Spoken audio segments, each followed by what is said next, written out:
अस्सलाम वालेकुम। क्रिकेट हंगामा में नसीम राजपूत बीटीवी के तमाम नाजरीन से एक मरतबा फिर मुखातिब है। क्रिकेट हंगामा फिर होने जा रहा है क्योंकि जिस तरीके का हंगामा आपने ओडीआई सीरीज़ में पाकिस्तान और साउथ अफ्रीका के दरमियान देखा, 300 दैन 300, 300 दैन 300, 300 रन ऐसा था कि जैसे एक नॉर्मल क्रिकेट में, वैसे आजकल की क्रिकेट में, ओडीआई क्रिकेट में 300 रन नॉर्मल हो गए। इसी तरह अगर T20 क्रिकेट की बात कर लेते हैं तो फिर 200 रन भी अब नॉर्मल हो गए। पाकिस्तान क्रिकेट को भी इस जानिब सोचना होगा और जिस तरीके से पाकिस्तान क्रिकेट टीम की मैनेजमेंट ने की दरख्वास्त पर सिलेक्शन कमेटी ने फ़खर जमान को T20 टीम में शामिल किया, ये एक दानिशमंदाना फ़ैसला है। लेकिन अब देखना ये कि इससे पहले जो शर्जील खान को शामिल किया कौमी क्रिकेट सिलेक्शन कमेटी ने, तो क्या शर्जील खान को मौका मिलेगा या नहीं मिलेगा। मैचेस तो अब 7 हैं, 4 यहाँ पर हैं, जिम्बाब्वे में जाके आपने मैचेस खेलने। शर्जील खेलेंगे या नहीं खेलेंगे, क्योंकि बाबर आजम ख़ुद टॉप ऑर्डर में बैटिंग करते हैं। ऐसे में क्या कप्तान ख़ुद को 3 नंबर पर लेकर आएंगे, ये एक बहुत बड़ा सवाल दिखाई देता है। T20 सीरीज़ इसलिए भी बहुत इंपॉर्टेंट है कि इसी साल पाकिस्तान ने इंडिया में वर्ल्ड T20 खेलना है। अब जितने मैचेस हैं वो तमाम के तमाम तैयारियों का हिस्सा है। मेरे साथ गुफ्तगू के लिए मौजूद हैं कोई और नहीं, पाकिस्तान क्रिकेट का बड़ा नाम, former test cricketer, former manager, coach, chairman selection committee Pakistan cricket team, Pakistan cricket board में बहुत सारी जिम्मेदारियां अंजाम दी हैं, longest serving official of Pakistan cricket board. इसके साथ साथ cricket analyst, commentator Haroon Rashid sahab. Thank you very much Haroon भाई, मेरे पास अभी और बहुत कुछ है आपके लिए कहने के लिए। Thank you very much again. अस्सलाम वालेकुम नाजरीन। आई थिंक अब थोड़ा सा मैं अपने आप को बड़ा वो फील करता हूँ। मेरा ख्याल है अब आपका ना इंट्रो मेरे लिए शॉर्ट ही हो जाना चाहिए। फॉर्मर टेस्ट क्रिकेटर ही काफ़ी है मेरे अपने लिए। आपके लिए ये काफ़ी है, लेकिन बहुत सारे लोगों को शायद बताने की ज़रूरत हो जाती है कि ये वही हारून भाई है कि जिन्होंने बहुत सारा काम किया इस मुल्क के लिए और बहुत खिदमत अंजाम दी हुई है। हारून भाई, फ़खर जमान को शामिल कर दिया। अब हम बात, जैसे हमने ओडीआई सीरीज़ में बात की थी कि 300 दैन 300, 300 दैन 300, 300 पे 300 बन रहे थे वहाँ पे। अब 200 भी एक नॉर्मल चीज़ हो गई है T20 क्रिकेट में। ऐसे में अगर फ़खर जमान को शामिल किया और उनकी फॉर्म भी दिखाई दे रही है, तो शर्जील जो उम्मीद लगा के आए थे, क्या वो हिस्सा होंगे या नहीं होंगे? नहीं, आई थिंक ये तो बड़ा अच्छा डिसीजन है कि फ़खर जमान को टीम में शामिल किया T20। उनको पहले ही मेरा ख्याल स्क्वाड में होना चाहिए था, लेकिन चले उन्होंने अपनी फॉर्म ऐसी बता दी कि जिसकी वजह से शादाब खान भी अनफिट हो गए, मौका मिला, जिससे ये कि टीम मैनेजमेंट ने रिक्वेस्ट की कि वो उसको शामिल किया जाए। लेकिन जैसे भी आपने बात की ना, ये बिल्कुल सही है, क्योंकि अभी जितने भी T20 मैचेस हो रहे हैं ना, ये तैयारी है आपके वर्ल्ड कप की। सो वर्ल्ड कप की तैयारी के लिए आपको बेस्ट 11 खिलानी है, इर्रेस्पेक्टिव कि आपके सामने ऑपोजिशन क्या है। क्योंकि आपने कॉम्बिनेशन अभी से आप बना के जाएंगे तो आप वर्ल्ड कप के लिए आपको पता होगा कि जी मेरा ये पहले मैच का कॉम्बिनेशन ये है। अगर आप अभी भी एक्सपेरिमेंट्स करते रहे तो just before the world cup आप सेटल ही नहीं होंगे, आपकी टीम ही नहीं सेटल होगी कि जी मैंने कौन सा ओपन जाएगा, कौन नीचे जाएगा, कौन नहीं। इस वक्त जो इशू है, जो आपने बात की ना कि 200 आराम से हो जाता है, 225 आराम से हो जाता है, क्योंकि पिचेस इतनी अच्छी बनी हुई होती हैं कि बॉलर के लिए किसी किस्म का कोई बचाव नहीं है। वो वेरिएशन के जरिए ही आपको मतलब या विकेट ले लेगा, क्योंकि पिच तो उनको कोई हेल्प नहीं करेगी। अर्ली स्टेजेस पे मे भी एक आध कोई स्विंग हो गया, कुछ हो गया, कोई किसी ने गलत शॉट खेल दिया, क्योंकि स्ट्राइक रेट 150 प्लस जा चुके हुए हैं, 200 से भी खेल रहे हैं लोग। सो फ़खर जमान और शर्जील खान, जैसे आपने कहा, शर्जील खान का बनता है ओपन करना, फ़खर जमान का ओपन करना बनता है। ये दोनों को ओपन जाके आपको 5 ओवर का, जो 6 ओवर का जो आपको जो मिलता है, दो प्लेयर बाहर होने का जो एडवांटेज, उसको इससे बेहतर, इन लोगों से बेहतर और कौन इस्तेमाल कर सकता है भाई। लेकिन Babar Azam as a captain खुद नीचे आएंगे। बिल्कुल, देखिए एक्चुअली कैप्टन वो किस लिए है, कैप्टन किस लिए है, उस टीम को खिलाने के लिए है ना, और टीम से अच्छी कारकर्दगी लेने के लिए है। तो वहाँ देखते हुए सेक्रीफाइस नहीं है ये। Babar basically number 3 top order batsman है। अगर वो ओपन नहीं गए, नंबर 3 पे भी हैं, तो it means almost 1 2 3 almost top position है। मुझे सिर्फ इस यहाँ इशू ये होगा कि वो ये है कि जो रिजवान है वो किस जगह पे जाएंगे। This is going to a problem, because Pakistan के स्क्वाड में हफीज़ भी शामिल है। हफीज़ आउटस्टैंडिंग फॉर्म में है, अगर देखा जाए तो पीछे उन्होंने किया है।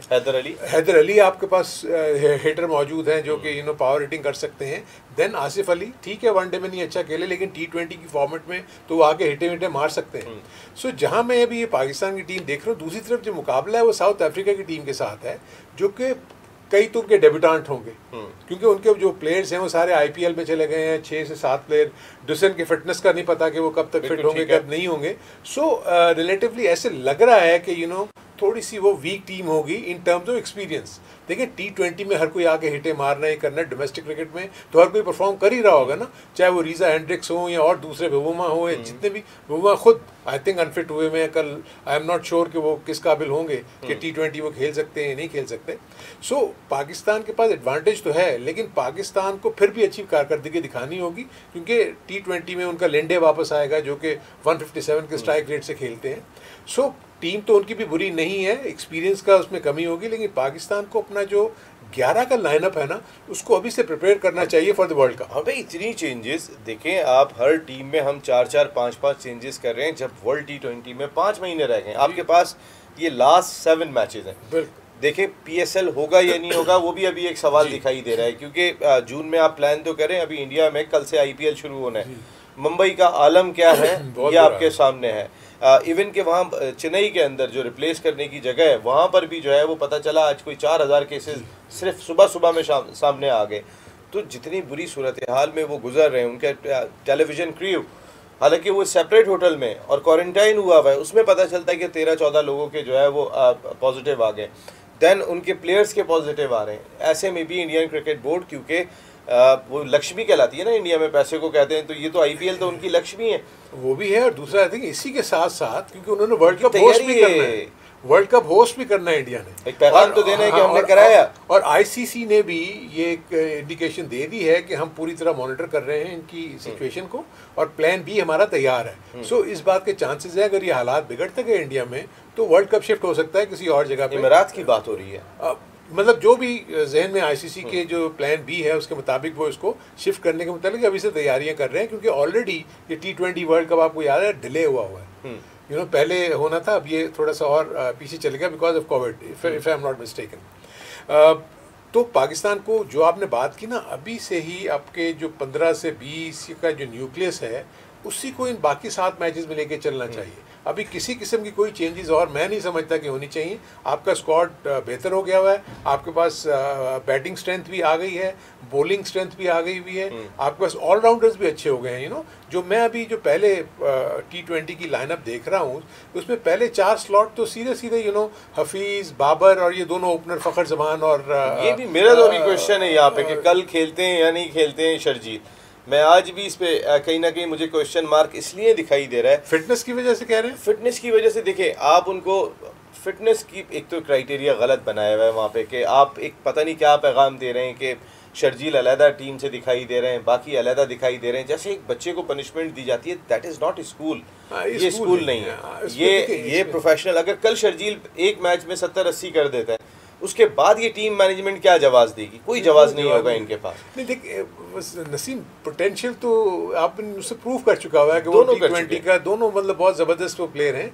जहाँ तक फिटनेस का इशू है, मैं इसमें देखें ना, ठीक है अगर शर्जील बाहर थे टीम से, शर्जील के ऊपर तो जिम्मेदारी बनती थी ना कि अपने फिटनेस को मेंटेन करते, उस लेवल तक रखते कि ऐसा ना महसूस होता कि जब वो वापस आए, क्योंकि फील्डिंग एक बहुत इंपॉर्टेंट रोल प्ले करता है यार। अगर आप ठीक है आपने बड़ी अच्छी इनिंग भी खेल दी लेकिन आपने फील्डिंग में आके क्रूशियल कैच छोड़ दिए, क्योंकि वो डिफरेंस ही सिर्फ 2 से 3 रन का होता है और आप उससे हार जाते हो। लेकिन मैं नहीं फील करता कि शर्जील को ये ना खिलाएं।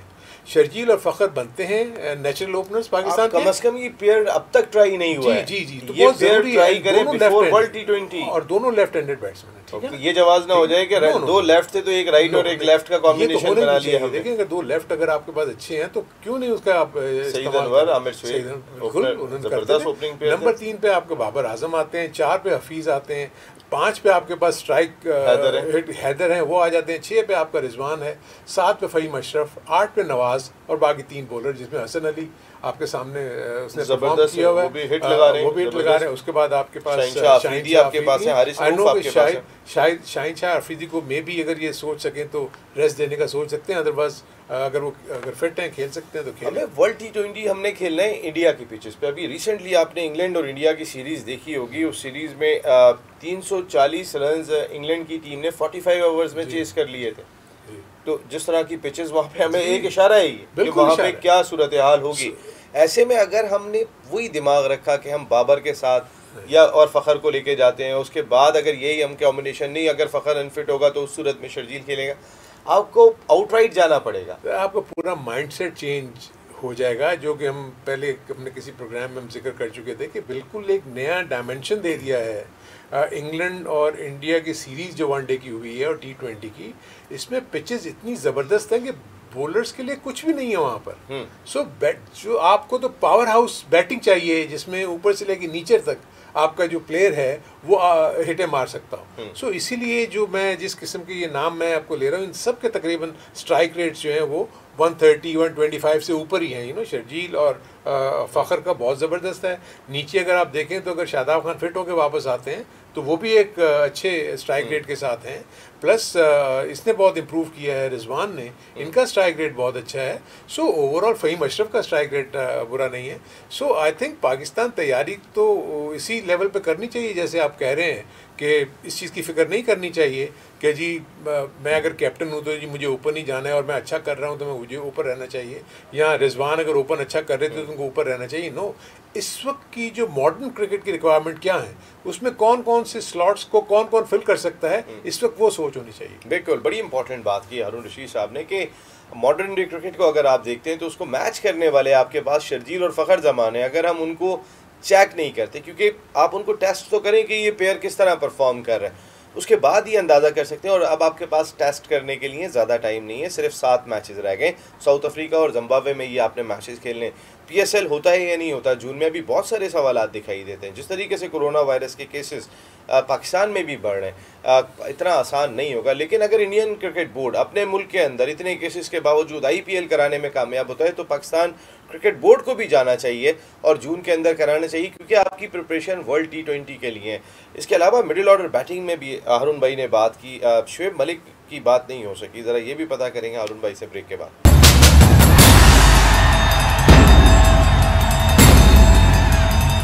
क्रिकेट हंगामा में एक मरतबा फिर आपको खुशामदीद कहते हैं। हंगामा कल होने जा रहा है जनूबी अफ्रीका में, जहाँ मुकाबला है पाकिस्तान और जनूबी अफ्रीका के दरमियान पहले T20 मैच में। तमाम टीमें इस वक्त फोकस की हुई हैं वर्ल्ड T20 पर। ठीक है, जनूबी अफ्रीका के कई मेन प्लेयर्स नहीं है, लेकिन उनकी प्रिपरेशन ऑलरेडी इंडिया की कंडीशन में हो रही है, क्योंकि वो IPL खेलने के लिए वहाँ पर गए हुए। नेशनल टीम को भले अवेलेबल हो ना हो, लेकिन उनकी प्रिपरेशन वर्ल्ड T20 के लिए जारी है। पाकिस्तान के पास ऑप्शन बहुत ज़्यादा दिखाई नहीं देते, हमारे प्लेयर्स को अलाउ नहीं है कि IPL में जाके वो खेल सकें। पाकिस्तान के पास यही चांस है। जिस तरह हारून भाई ने बात कही कि शर्जील और फ़खर के अलावा अगर आप किसी और के साथ ओपन करने जाते हैं और उनको चांस, प्रॉपर चांस दें, ऐसा नहीं कि आप एक मैच के बाद कहें कि देखें शर्जील से परफॉर्म नहीं हुआ या फ़खर से परफॉर्म नहीं हुआ तो उनको रिप्लेस कर दिया जाए और उनकी जगह जी बाबर वर्ल्ड T20 के नंबर 1 बैट्समैन रहे, उनको दोबारा ऊपर लेके आ जाएँ। उनको चांस प्रॉपर मिलना चाहिए, और उनमें चांस भी प्रॉपर मिलना चाहिए। मेरा ख्याल है ये नहीं कि आप 1 या 2 मैचेस के बाद ये जो पेयर है इसको हटा दें। देखिए, एक तो नसीम ये चीज़ समझ लेनी चाहिए जो भी हमारे नाजरीन देख रहे हैं, कि आप देखें कि अभी हाल ही में आप उठा के देख लें, चाहे ऑस्ट्रेलिया ले लें, इंग्लैंड ले लें या इंडिया ले लें, शेखर धवन अगर परफॉर्म नहीं कर रहे 5 से 6 मैचों में, वो ड्रॉप नहीं होते। रोहित शर्मा अगर 5 से 6 मैचेस में वो परफॉर्म नहीं कर रहे, वो ड्रॉप नहीं होते, बिकॉज वो इम्पैक्ट प्लेयर्स हैं। आप और जब आप 11 खिलाते हैं या 8 के ऊपर आपकी पूरी नज़र है कि ये आपको रन्स करके देंगे, तो इन 8 में से 2 या 3 तो कंट्रीब्यूट करेंगे ना किसी मैच में। सही है। सो इसलिए ये सोच लेना कि अगर 1-2 मैच में फेल हो गए तो उनको ड्रॉप कर दें, ये गलत है, क्योंकि अब आपके पास टाइम बहुत कम है, जैसे कि आपने जिक्र किया, और इसके अलावा आपके पास बेहतर प्लेयर और कौन से पड़े हुए हैं जिनको आप लेकर खिला देंगे। पावर हिटिंग का टाइम है ये, और इंडिया की पिचेस फ्लैट ट्रैक्स। मुझे लगता था कि आप हो सकता है अभी थोड़ी देर के बाद मुझसे सवाल करेंगे। एक बहुत ही इंपॉर्टेंट प्लेयर ये छोड़ गए हुए हैं, शुएब मलिक को। मैंने वैसे जाते हुए लिंक तो देकर गया था, मैं आने वाला था शुएब मलिक पे जी, है ना। हाँ, मैंने आपको माइंड पढ़ लिया। देखिए ना, अब मैं ये कह रहा हूँ कि अगर तो सिलेक्शन कमेटी के जहन में उन 15-20 खिलाड़ियों में जो उन्होंने अनाउंस किए थे, अगर शुएब मलिक फिट इन नहीं होता, सिर्फ 7 मैचेस रह गए हैं, तो आपको लेके जाना चाहिए। अगर 7 मैचेस रह गए हैं, 7 मैचेस में आपका मिडिल ऑर्डर बैट्समैन, लाइक मैं कहता हूँ, अल्लाह करे कि हैदर अली या आसिफ अली या जितने भी ये प्लेयर्स ये लेके जा रहे हैं वो परफॉर्म करें। अगर वो परफॉर्म नहीं करते तो क्या आपको वापस जाना पड़ेगा शुएब मलिक पे? और इस चीज़ को देखते हुए कि शुएब मलिक पिछले 6 महीने से कोई क्रिकेट नहीं खेल रहे, तो क्या आप उसको सिर्फ इस बात पे कि एक्सपीरियंस है उसको आप टीम में डाल लेंगे? This is where they were wrong. अगर शुएब मलिक उनके स्कीम ऑफ थिंग्स में थे तो उनको इसका हिस्सा होना चाहिए था, क्योंकि जब तक देखें ना, हफीज़ को भी इन्होंने जो ड्रॉप करते हैं तो फिर बाद में वापस लेके आते हैं, वो ठीक है फॉर्म में वापस आ गए। अगर आपको किसी एक्सपीरियंस की ज़रूरत पड़ती है, फिनिशर आपके पास है नहीं, है ना अगर आपके पास फिनिशर नहीं है तो आपको याद होगा कि शुएब मलिक फिनिशर है, यस, मैच को फिनिश करके आते थे। इंडिया की प्रेशर कंडीशंस है। सो ये वो सारी चीज़ें थी जो कि जिसको मैं कहता हूँ कि जो सिलेक्शन कमेटी या जो भी थिंक टैंक है उनको विजन उनका ये होना चाहिए कि हम कहाँ के लिए तैयारी कर रहे हैं और उसके लिए हमारे पास जो हमारे हथियार हैं वो कौन कौन से हैं। अबे वर्ल्ड T20 अगर हो रहा होता है इंग्लैंड में, ऑस्ट्रेलिया में, इंडिया में, अगर इंडिया से हटके किसी भी मुल्क में होता, इंडिया का क्राउड भी साथ साथ खेल रहा होगा, आपको एक यंगस्टर के लिए इतना आसान नहीं होगा बाउंड्री पे फील्डिंग करना। देखें, आपको याद हो, आपने तो इतने टूर किए इंडिया पर, क्या सूरत हाल इंडिया में और बाकी ममालिक में फ़र्क क्या होता है, ताकि हमारे नाज़रीन को पता तो चले। मैं आपको बहुत ही ज़बरदस्त किस्म का एक मैं कोट कर सकता हूँ एग्जाम्पल। हमारा एक वन ऑफ मैच हुआ था, कोई सेंटेनरी सेलिब्रेशंस थी पाकिस्तान वर्सेस इंडिया की, कैलकाटा में मैच था, पैक्ड हाउस, इंजमाम कैप्टन थे, उसमें इमरान भी हमारे जो आज प्राइम मिनिस्टर हैं वो भी मैच देखने आए हुए थे, मैं उस टीम का मैनेजर था। आप यकीन करें कि यूसुफ ने और इंजमाम ने जो इनिंग खेलने के बाद उस मैच में कामयाबी दिलाई है पाकिस्तान को, दैट वाज आउटस्टैंडिंग। और आपको पता है एक आवाज़ नहीं निकल रही थी, लाख का क्राउड था, पिन ड्रॉप साइलेंस, बाउंड्री लगती थी, कोई आवाज़ नहीं।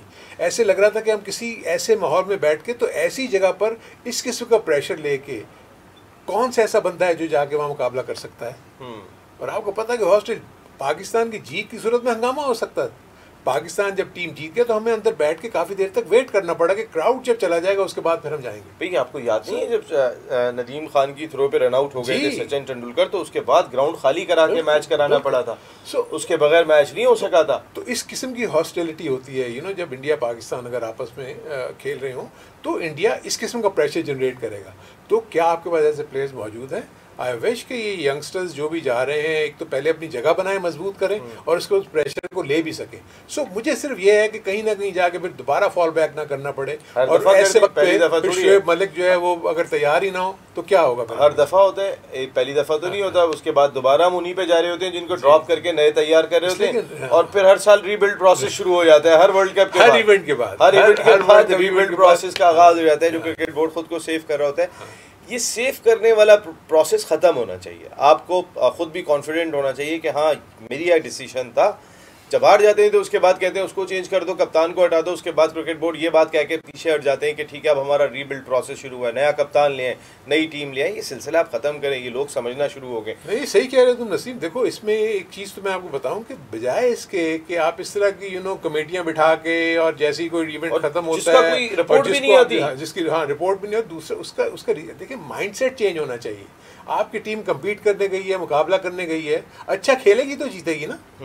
आपने बेस्ट अवेलेबल रिसोर्सेज भेजे, इसमें तो कोई शक नहीं है। अगर आप जिससे भी पूछेंगे आपके पास अवेलेबल और क्या है, आप -1 और 2 की बात कर सकते हैं ना, कि ये प्लेयर नहीं लिया, आपको ये पसंद था, आपको ये पसंद नहीं था, मुझे इस पे कॉन्फिडेंस है, मुझे इस पे कॉन्फिडेंस नहीं है। कोई बहुत ज़्यादा ग्लेयरिंग मिस्टेक्स या ग्लेयरिंग ओमिशंस तो नहीं है ना। सो जब अगर हार जाए तो दुनिया भर की टीमें हारती हैं, तो क्या वहां जाके कप्तान चेंज हो जाते हैं? वहां जाके मैनेजमेंट चेंज हो जाती है? मॉर्गन 2015 में नाकाम हुए थे, अगला वर्ल्ड कप जिता के चले गए, उन्होंने वही टीम कैरी की। इसीलिए ये नहीं बोला हमारा रीबिल्ड प्रोसेस है। मैं मानता हूं कि मीडिया का प्रेशर होता है, इसमें कोई शक नहीं है कि मीडिया बहुत ज्यादा प्रेशर डालता है, तो आपके बोर्ड या जो भी वो लोग हैं वो हिल जाते हैं, कहते हैं नहीं यार सर्वाइवल का गेम खेलें, इसको हटा दें, करें, ताकि कुछ हम डिसीजन लें तो लोग कहें कि हाँ जी इन्होंने चेंज कर दिया।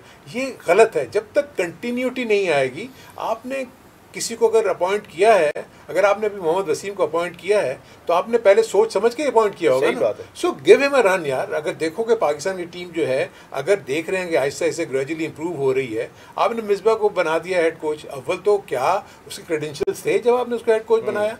कितनी उसकी बैकग्राउंड यानी उसका बैकअप या पीछे उसने कोई इतनी ज्यादा कोचिंग हेड कोच तो नहीं बनाया था हमने, तो सब सारा कुछ ही बना दिया था। सो इसलिए जैसे अब आपने यूनुस को बैटिंग कोच बनाया है, वकार को तो खैर तीसरा या चौथा मौका है, तो अगर आपने इनके ऊपर कॉन्फिडेंस किया है तो आपने चौथा मौका भी दिए जा रहे हैं। हाँ, ये भी एक अलग बात है। इसका मतलब है आपको फिर उन पर कॉन्फिडेंस है तो दोबारा आप उनको बुला लेते हैं ना, फिर आप उनका कंप्लीट रन देना दे। आपको 2-3 साल बड़ा रन दिया है हारून भाई। ऐसी इस पे तो बहुत लंबी बहस हो जाएगी, अभी इसको छोड़े। वो आपके यूबीएल के हैं तो इस तरह नहीं करें आप। हारून भाई अच्छा इस तरफ आ जाते हैं थोड़ा सा। एक्सपीरियंस, जैसे हम इंडिया की बात कर रहे थे, अभी हमारे पास अगर हम शहनशाह अफरीदी को देखते हैं, वो भी कहीं ना कहीं बहुत एक्सपेंसिव हो जाते हैं। अभी आहिस्ता आहिस्ता वो भी डेवलप हो रहे हैं। ऐसा नहीं कि वो वसीम बन गए या वकार बन गए या शोएब अख्तर बन गए या कोई इस तरह के बॉलर नहीं बन गए, आसिफ की तरीके से कोई। अभी उनकी लाइन बहुत अच्छी होगी। क्या हमें दोबारा पीछे जाना पड़ेगा शायद इंडिया के मैचेस को देखते हुए। ये इन मैचेस में हमारे बॉलर्स कैसा परफॉर्म करते हैं ये ज़रूर होगा ये इन 7 मैचेस में। लेकिन मोहम्मद आमिर अगेंस्ट इंडिया अच्छी गेंदें करते हैं। हमने उनका एक ट्रैक रिकॉर्ड अगर अगेंस्ट इंडिया उठा के देखा, लेकिन वो इस टीम मैनेजमेंट के साथ खेलने को तैयार नहीं है। और उसकी वजह ज़ाहिर कौन ऐसा खिलाड़ी होगा जो अपना कैरियर दांव पे लगाएगा, कोई ना कोई तो अंदर भी रीज़न होंगे ना जिसकी वजह से उन्हें ये स्टेटमेंट देना पड़ा कि मैं इस टीम मैनेजमेंट के साथ खेलने को तैयार नहीं हूँ। लेकिन कल अगर दोबारा उस जानिब जाना पड़ता है और इसके चांसेस वहाब रियाज को देखना पड़ जाता है आपको कि ठीक है वहाब रियाज जो है वो अब एक्सपीरियंस है, हमने सोचा कि इंडिया की सीरीज एक्सपीरियंस, तो फिर ये तो जोक हो रहा है फिर पाकिस्तान क्रिकेट के साथ। ये तो बहुत ज़्यादती होगी। सबसे पहली चीज़ तो ये है कि यहाँ पर मैं थोड़ा सा मोहम्मद आमिर को कसूरवार ठहराऊंगा। ऐसे नहीं होता कि आप किसी को आके ओपनली कह देंगे जी ये टीम मैनेजमेंट होगी तो मैं टीम में नहीं आऊँगा। इंडिविजुअल का कोई ऐसा काम नहीं है, क्योंकि आपको जब सिलेक्शन कमेटी अनाउंस करती है तो आपको उसका पार्ट होना चाहिए। देखिए, क्या आप समझते हैं कि जो टीम मैनेजमेंट है जितनी भी एडवर्स अगर आपके साथ वो रवैया रखती है, लेकिन जब आप अंदर जाते हो आपको पता है कि सरफराज को कितना प्रेशर फील हो रहा था जब वो कप्तान था या जब वो एज ए प्लेयर खेल रहा था।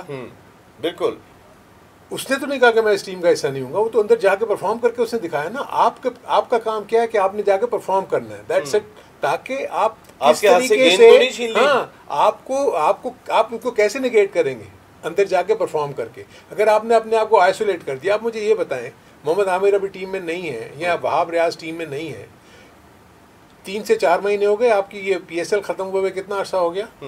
उसके बाद आपके आगे अक्टूबर में अगर आपको ये इवेंट आना है, उसके पहले कोई क्रिकेट नहीं है। जून में अगर होती है, अगर जून में हो जाती है, नहीं होती, तो आप मुझे बताएं क्या वहाब रियाज या मोहम्मद आमिर या शोएब मलिक क्या तैयारी कर रहे होंगे कंपटीशन मोड में। मैच फिटनेस की पॉइंट ऑफ व्यू से मैं बात कर रहा हूँ, फिजिकल फिटनेस की बात नहीं कर रहा। सही बात है। सो दिस इज वेयर जो थिंक टैंक था या जो टीम मैनेजमेंट थी या जो सिलेक्शन कमेटी थी, आपस में मिल जोड़ के इनको ये बैठ के सोचना चाहिए था। अगर ऐसे मौके पर अगर आमिर ने कोई ऐसा स्टेटमेंट दिया भी था तो बिग ब्रदर वाली जो सिचुएशन होती है कि यार चलो उसको बैठ के पूछे क्या प्रॉब्लम्स क्या हैं। आपको बुला के आपको दोनों पार्टियों को, तीनों पार्टियों को आमने सामने बिठाएं यार। तो हम जिसको बैक कर रहे होते हैं उसको आउट ऑफ वे जाके बैक करते हैं, जैसे मिसबा को बैक किया गया। यानी इवन के वसीम खान साहब ने सिर्फ और सिर्फ ये कहा कि आमिर की बड़ी खिदमत है, thank you very much Aamir, आपका डिसीजन है। यानी आप क्रिकेट बोर्ड के बड़े हो, आप अगर क्रिकेट बोर्ड का बड़ा जो होता है वो घर के बड़े की तरह है, और घर में अगर कोई प्रॉब्लम होती है तो वो घर के छोटे को बुलाता है और बुला के बात करता है कि भाई प्रॉब्लम क्या है आपके साथ। इवन कि ये भी गवारा नहीं किया गया, क्योंकि आप बैक कर रहे थे उस वक्त मिसबा को, आप बैक कर रहे हैं वकार को, इतना आउट ऑफ वे भी बैक नहीं होना चाहिए मेरे ख्याल में। इसमें मैं थोड़ा सा आपको बताऊं कि क्या जो वसीम खान की पॉइंट ऑफ व्यू से आपने बात की ना, जो CEO है, बिकॉज वो इंग्लैंड से बिलोंग करते हैं। इफ़ यू रिमेंबर, क्योंकि इंग्लैंड का जो सेटअप है उसमें होता ही है कि आपने जो जिम्मेदारी जिसको दे दी ना, फिर वो आप उसको क्वेश्चन नहीं करते, आप उसको पूरा बैक करते हैं कि ठीक है जी आपका डिसीजन है, आप ही ने इसका जवाब देना है। ठीक है। प्रॉब्लम सिर्फ ये होती है कि यहाँ पर हमारे यहाँ एकदम से बजाय इसके कि हम सिलेक्शन कमेटी से पूछें, बजाय इसके कि हम टीम मैनेजमेंट से पूछें कि आपने आपस में क्यों ये, मैं तो कहता हूँ वसीम खान को बीच में क्यों आने की ज़रूरत है, एहसान मानी को बीच में आने की क्यों ज़रूरत है। क्या ये जो थिंक टैंक जो इन्होंने बना के भेजा है, जिसमें मिसबा हैं, वकार हैं, यूनुस हैं, मोहम्मद वसीम है, ये इनका जॉब है ना कि आप देखें कि आपके पास रिसोर्सेज क्या हैं। अगर आपसे कोई रिसोर्स नाराज है, वसीम खुद तो कहते हैं ना कि मैं हर एक से बात करता हूँ, जो मैं उनके स्टेटमेंट पढ़ता हूँ वो ये कहते हैं कि जी मैंने उसको भी बता दिया कि आपने ऐसे करना है, शोएब मलिक को भी बता दिया आपका क्या रोल हम देख रहे हैं, आगे कैसे नहीं देख रहे। तो वाई नॉट के मोहम्मद आमिर को बुला के वकार को सामने बिठाते, मिसबा को सामने बिठाएं, आपस में बताएं क्या ग्रीवेंसेस हैं। ऐसे कौन से ग्रीवेंसेस हो गए होंगे जी आप टीम में आप किसी को रख नहीं सकते, या ऐसे है कि जी आप उनको दूर ही रख दें। ठीक है, मैं फील करता हूं कि प्लेयर्स की एक्सपीरियंस काउंट करेगा इंडिया की फ्लैट विकेटों पे, ये मेरा पॉइंट है। आप बिल्कुल सही कह रहे हैं, लेकिन व्हाट आई मीन टू से इज, आप मुझे बताएं ना कि क्या वो बैकआउट करेगा अपने स्टेटमेंट से मोहम्मद आमिर कि मैं इस मैनेजमेंट के साथ नहीं खेलूंगा। नहीं, लेकिन वर्ल्ड कप से पहले कोई ना कोई रास्ते तो बनाने पड़ते हैं। इसलिए तो कह रहा था, वो क्या थे रास्ते जो मैं बता रहा हूँ कि बजाय इसके कि स्टेटमेंट के आने के फौरन बाद आप भी उसके खिलाफ स्टेटमेंट दें, आप उनको एक पैचअप के तौर पर आप बिठा के, क्योंकि आफ्टर ऑल जो भी है सर्विसेज सबकी हैं पाकिस्तान के लिए। मोहम्मद आमिर ने कोई कम परफॉर्म नहीं किया, ठीक है, उसकी जो गलती हुई, लोग अभी भी बड़ा नाला हैं कि उसको वापस नहीं आना चाहिए था, लेकिन उसे 5 साल या जो भी भुगत के वो आ गए। सलमान बट भी इसी तरीके से, आसिफ अली ने मोहम्मद आसिफ ने भी इसी तरीके से सज़ा भुगत के अभी शर्जील वापस आ रहे हैं। सो कहीं ना कहीं अगर आप एक की गलती को सबको एक ही पैमाने में लें, सबको एक ही पैमाने में लें, अगर आपने किसी एक को फेवर किया है तो बाकियों को भी हक बनता है कि वो उसी तरीके से वापस आए। हारून भाई आपकी बात बिल्कुल ठीक है। हारून रशीद साहब ने बात बिल्कुल ठीक कही कि आपको जो भी आपके पास ऑप्शन मौजूद थे, आपके पास ये 7 मैचेस थे, आपको ये नहीं पता कि जून के अंदर आप PSL मुकम्मल करेंगे या नहीं करेंगे, आपको उनको यही यूटिलाइज करना चाहिए था। और दूसरी बड़ी इंपॉर्टेंट चीज़ ये कि अगर कोई एक खिलाड़ी, मैं अगर कोई स्टेटमेंट दे देता हूँ तो मेरी प्रोडक्शन टीम जो है वो मेरे साथ बैठ के बात तो करेगी कि भाई प्रॉब्लम क्या है आपको, और वो बैठ के उसी तरह सॉर्ट आउट होता है। इसी तरीके से अगर आमिर ने बात कह दी थी तो फिर ये जिम्मेदारी बनती थी तमाम उन बड़ों की कि जिनको रिस्पॉन्सिबिलिटी दी हुई है, चाहे उसमें यूनुस खान होते हैं, वकार यूनुस होते हैं, मिसबाउल हक होते हैं या मोहम्मद वसीम होते हैं, ये बैठ के बात ज़रूर करते। ठीक है, आमिर की परफॉर्मेंस की वजह से जगह बनती या नहीं बनती ये भी क्लियर हो जाता, लेकिन एट द सेम टाइम कोई अगर इस तरीके का स्टेटमेंट ना तो आमिर को देना चाहिए था, और जिस तरीके से उनको डील किया गया शायद ये भी नहीं होना चाहिए था। एक ब्रेक ले रहे हैं, ब्रेक के बाद जब वापस आते हैं तो उस्मान कादिर इस मैच में दिखाई देंगे या नहीं देंगे, ज़रूर बात करेंगे हारून भाई से।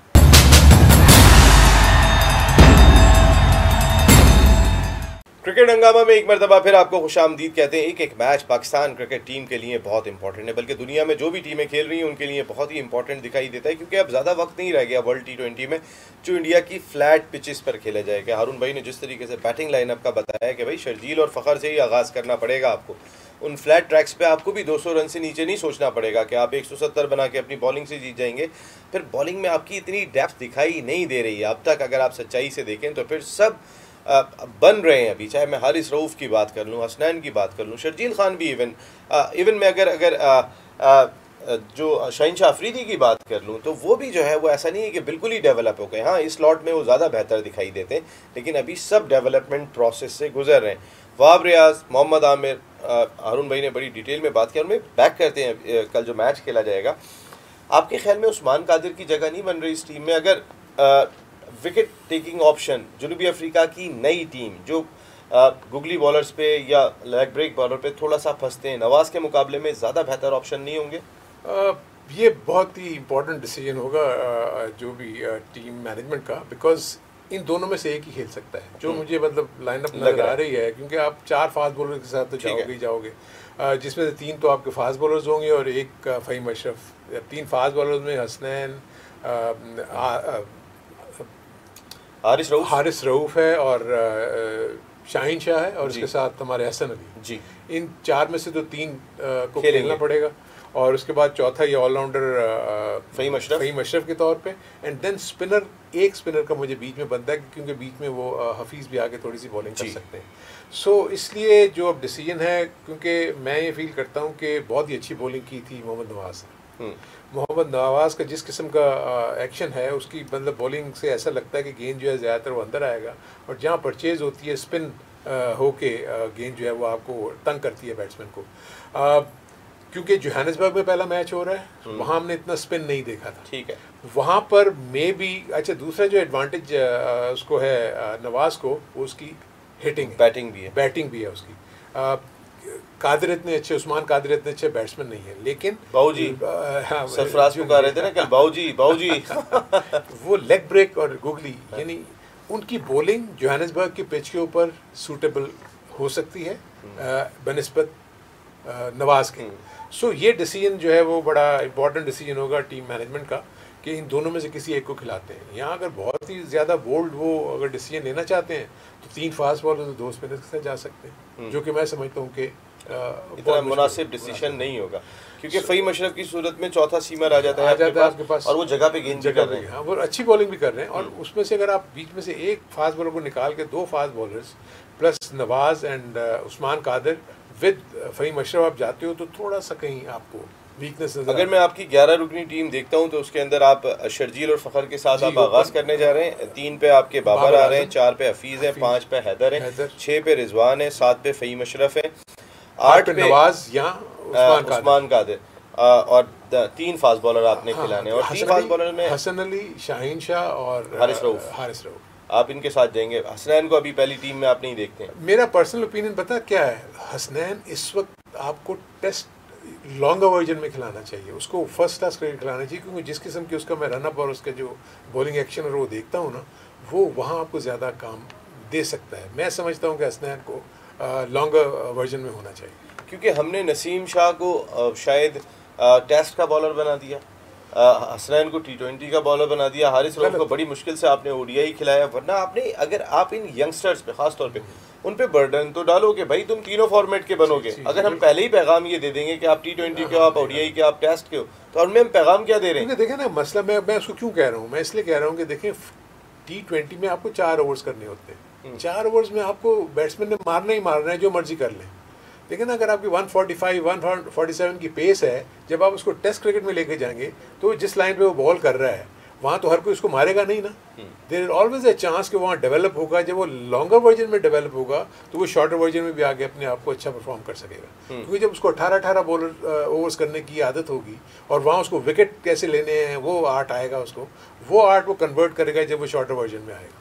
और भाई इस वक्त पैंडमिक की वजह से भी कहीं ना कहीं कुछ प्रॉब्लम्स हुई हैं। हमारी फर्स्ट क्लास क्रिकेट चल रही थी, पता चलता है इंग्लैंड के टूर पे हमें 40 प्लेयर्स भेजने पड़ गए, 45 प्लेयर्स भेजने पड़ गए कि जिन प्लेयर्स को हमारे यहाँ पर मौका मिलता ज़्यादा लॉन्गर वर्जन खेलने का, फर्स्ट क्लास क्रिकेट खेलने का, अनफॉर्चुनेटली वो भी मिस हो गया। तो बहुत सारे हमारे ऐसे ही यंगस्टर्स जो अभी जगह बना रहे हैं अपनी में, हसनैन कौन से पक्के हो गए, हारिस रऊफ पक्के हो गए, लेकिन वो नहीं खेल सके। ये भी थोड़ा सा अनफॉर्चुनेट रहा। इसमें देखिए मसला ये है कि ऑब्वियसली कुदरत के ऊपर तो किसी का भी कंट्रोल नहीं है। बावजूद इसके कोशिश तो यही की गई कि इन्होंने फर्स्ट क्लास क्रिकेट और सेकंड लेवल की क्रिकेट पूरी तकरीबन मुकम्मल करवाई, जो कि एक बहुत बड़ी अचीवमेंट है। लेकिन ये प्लेयर्स, जैसे आपने कहा कि वो प्लेयर्स क्रिकेट से हट के बाहर बैठे रहे वो, यानी वो क्रिकेट नहीं खेल सके ना। टीम के साथ तो चले गए वो 32 प्लेयर या 40 प्लेयर्स, लेकिन वो खेल नहीं सके। जब तक आप खेलेंगे नहीं आपकी इम्प्रूवमेंट नहीं आ सकती। तो आई थिंक ये थोड़ा अनफॉर्चुनेट पार्ट था इस सीज़न का। होपफुली मैं फील करता हूँ कि बाय द ईयर ये नया सीज़न जो आता है उस वक्त तक वैक्सीन की जो सिचुएशन है, हो सकता है बहुत सारे लोगों को भी वो हो जाए और कोविड को कुछ हद तक काबू पाने में हम अल्लाह करे हम लोग सब कामयाब हो जाएं। इंग्लैंड कम्प्लीटली बंद है, ऐसे बहुत सारे मुल्क बंद पड़े हुए हैं। इस वक्त की सूरत हाल ये है। और ऐसे में इंडियन क्रिकेट बोर्ड अगर IPL कराने जा रहा है तो एक बहुत बड़ा डिसीजन है, एक बहुत बड़ा रिस्क है कि इवन आपका क्रू वो भी है, इवन वानखेड़े स्टेडियम के जहाँ पे मैचेस खेलने जा रहे हैं उनका सपोर्ट, उनका स्टाफ, उसके कोई दर्जन भर लोग जो है वो कोरोना वायरस का शिकार हुए हैं, प्लेयर्स, उनके अंदर ये सूरत हाल बढ़ती चली जा रही है। तो इस कोविड की सूरत हाल में situation actually it's not only cricket, I think इसने तो हर एक को अपने अहाते में ले लिया ना, तमाम स्पोर्ट्स को, चाहे वो कोई किसी और फुटबॉल, उसमें भी कितनी प्रॉब्लम्स आप देख रहे हैं। कहीं चैंपियंस लीग हो रही है तो कोई प्रीमियर लीग हो रही है, वहाँ भी आप देखें कि कोई ना कोई ऐसे इक्का दुक्का केसेस आपको नज़र आते हैं कि जी वो इस बीमारी का शिकार हो गए हैं। लेकिन यह है कि इसका मुकाबला तो करना पड़ेगा। ऑब्वियसली अल्लाह ताला ने अब ये मौका दिया है कि ये वैक्सीन अल्लाह करे काम कर जाए और जितनी जल्दी ये प्रोड्यूस हो। मैं इसको देखता हूँ कि 2022 के एंड तक शायद जाके चीज़ें बेहतर हो, 2022 के एंड तक जाके बेहतर होंगी। लेकिन इस दौरान में रुकना कुछ नहीं चाहिए, कोशिश करके कराना चाहिए। क्योंकि अगर शाहिद खान अफरीदी ने वो स्टेटमेंट दिया था कि पाकिस्तान क्रिकेट बोर्ड के पास प्लान बी नहीं था, अगर प्लान बी होता, देखे ना वो भी इतने सारे केसेस के बाद IPL कराने जा रहे हैं। लास्ट ईयर उन्होंने इमारात में कराई ली थी ना, जाके करा के मुकम्मल करके आ गए थे। तो अब शायद वर्ल्ड T20 को भी इसलिए शायद शिफ्ट करना पड़ जाए कि उसमें इतना पैसा नहीं होगा जो IPL में प्लेयर्स जाके ले रहे हैं, और वो वहाँ जाके क्वारंटाइन होने को भी तैयार है। भाई हम अगर यहाँ पे अपने प्लेटिनम कैटेगरी के खिलाड़ी को 3 करोड़ रुपया देते हैं तो वो वहाँ पे 16 करोड़ रुपया लेता है। इतना बड़ा ज़मीन आसमान का फ़र्क है। तो फिर इसी वजह से तमाम प्लेयर्स चले जाते हैं। लेकिन वर्ल्ड T20 के हवाले से हो सकता है मुख्तलिफ क्रिकेट बोर्ड्स के सवालात हों, हमें वर्ल्ड T20 को ही फोकस करना चाहिए। और ये जो मैचेस की सीरीज़ है ये बहुत ही इंपॉर्टेंट है। अरुण भाई वंस अगेन बहुत बहुत शुक्रिया, कल की लाइनअप आपने दे दी है। यहाँ पर आप देखते हैं कि ये लोग मेरी लाइनअप आपकी लाइनअप पे ये लोग कितना अमल करते हैं, ये भी ज़रूर देखना होगा। वंस अगेन बहुत बहुत शुक्रिया हारून भाई, thank you. Pakistan cricket team wish you a very good luck. आपके लिए एक T20 मैच बहुत इंपॉर्टेंट है, इसको ज़रा बहुत तरीके के साथ खेलना होगा और ख़ासकर टीम मैनेजमेंट की बहुत ज़िम्मेदारी बनती है और यहाँ बैठी हुई सिलेक्शन कमेटी की बहुत ज़िम्मेदारी बनती है। कौन किस मौके पर किस तरह खेला, ये एक बहुत बड़ा सवाल होता है कि जिस तरह की टीम की सिचुएशन थी उसने उस तरह परफॉर्म किया या नहीं किया। कभी कभी बैट्समैन बहुत अच्छी कंडीशन के अंदर बहुत रन्स भी स्कोर कर लेते हैं, लेकिन प्रेशर कंडीशन में कौन कैसा खेला, आपने प्रेशर जाके झेलना है।